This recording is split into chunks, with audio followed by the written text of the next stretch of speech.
Okay, guys, so we're going to be talking about SBF, and we're also going to address some questions that I've gotten recently, right? Now, SBF is starting to talk, and he's saying that he doesn't know what went wrong with FTX, and he seems to be taking no responsibility, and rather, I think he's on a PR mission. And the important thing about this PR mission is this, right? If Sam Bankman-Fried is one person who does understand public relations better than anyone. When he came in the crypto space, he came in essentially as a nobody, but then in a short period of time, he was one of the biggest names in crypto. He built a company that was valued at $32 billion, right? A company that existed for a very, very short period of time. At a time where there were no new exchanges being built. So he does know he does understand this public relations very well. So he comes from one day being the smartest kid in the world who everyone wanted to invest in, to all of a sudden he's pretending to be this naive kid who was just in too deep. He just didn't understand what's going on. He had these big responsibilities and he made some mistakes, right? Which is not true. And the sad part is this, that he seems to be dumping all the responsibility of all the stuff that happened on his girlfriend, who he made the CEO of Alameda Research, which he owned 90% of. Right? Now, his girlfriend is saying that he knew what was going on, but he's denying everything. And it's unfortunate, right? Now, most people in crypto are saying that will he go to prison? I don't think he will. I think right now he's on a PR mission so that to change hearts and minds, so that people do kind of support him, and they when he doesn't go to prison, they just embrace it as the reality on the ground.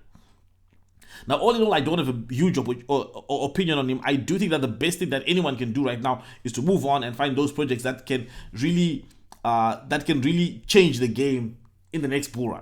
Because I think we are getting it to a point where we've been already in this bear market for at least a year now, right? A little over a year now. And at this point, it means that the low prices will not be here forever, and we are getting to a point where we'll hit a bottom, if we haven't already, and then the prices will be back to the moon. Now, obviously, we still have possibly a little over a year of accumulation, right, where we'll have slow price appreciation. But I do think that that's the best thing to do right now, start picking out some of those good projects. Now, I have covered some projects here. I covered Famous a few days ago. I've covered BNB Pot a lot, and they've been giving away money on the channel, and which I appreciate a lot. But I think we'll only have one price left, so we'll announce that soon. And one of the questions that I've gotten for covering these projects is, why are you covering these projects like leverage trading and gambling, which gets people wrecked?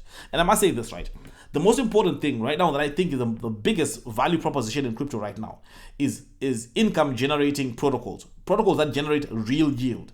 And both Famous and BNB Pot do that. Now, Famous doesn't exist yet, and so focus on BNB Pot. BNB Pot does that. It provides income, right? And it's a decentralized casino where people can gamble, and then they pay fees for that, and some of those fees go to stakers, right? And some of it go to buy and burn the BNBP token. Something that I think is really good. Now, saying the token is good is not saying go out and gamble. And I think that everyone should be responsible for their own decisions in the crypto space.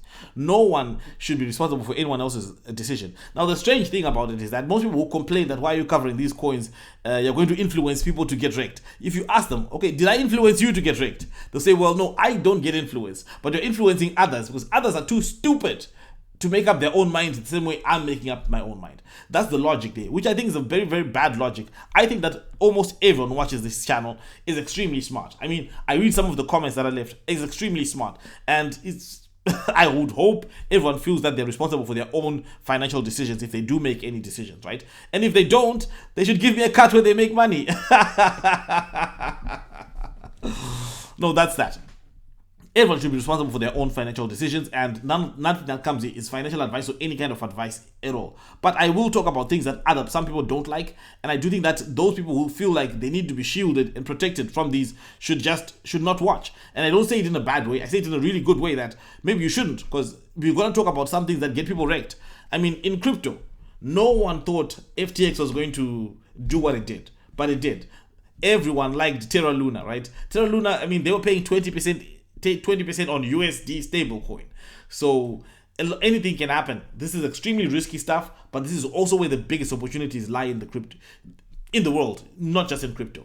So I do think that anyone who feels that they don't feel responsible for their own decisions, they definitely need to reevaluate why they're in crypto, and they should try and put themselves in a position where it's a very limited downside. Very limited downside is simple. Bitcoin and Ethereum, that's very limited downside. They still dip hard, but they're most likely the safest investments in the crypto space right now. I mean, Bitcoin is legal in El Salvador, and most likely other countries will adopt it as well. So these are the most, and it's the most widely distributed crypto out there. Now the gains on Bitcoin are really, really small, but from where we are right now, if you feel like you cannot take any kind of responsibilities, well, then maybe you shouldn't be in crypto at all. But anyway, those are my thoughts on that. Let me know what you think in the comments below. Thank you guys for watching, and I'll say this again, right? Not financial advice. And see you again next time.